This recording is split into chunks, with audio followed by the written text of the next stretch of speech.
Hesablama Palatası İpoteka və Kredit Zəmanət Fondunda güzəştli ipoteka kreditlərinin verilməsində bəzi nöqsanlar aşkarlayıb.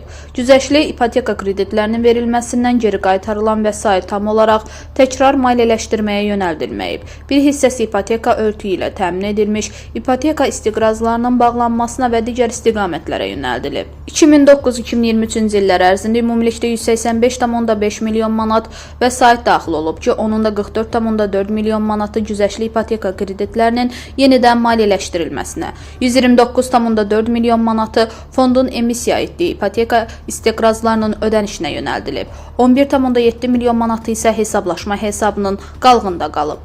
Fondun nizamnaməsinə əsasən fəaliyyətinin əsas məqsədi ölkə əhalisinin yaşayış sahəsi ilə təmin edilməsi olsa da 2023-cü ildə verilmiş ipoteka kreditlərinin əksəriyyəti Bakı şəhərində cəmlənib. Regionlarda eyni məqsədlə həyata keçirilən fəaliyyətin yetərincə genişlənmədiyi müşahidə edilib. Palata qeyd edib ki, dövlət büdcəsinə Mənzil İnşaatı Dövlət Agentliyinin sərəncamında olan mənzillərin güzəştli ipoteka kreditləri vasitəsilə satışını dəstəkləmək üçün ayrılmış vəsait tam istifadə edilməyib. Qalıq vəsait fond tərəfindən digər likvid aktivlərin alınmasına yönəldilib. Belə ki, 25,4 milyon manat vəsait fondun istiqrazlarının geri alınması üçün istifadə edilib.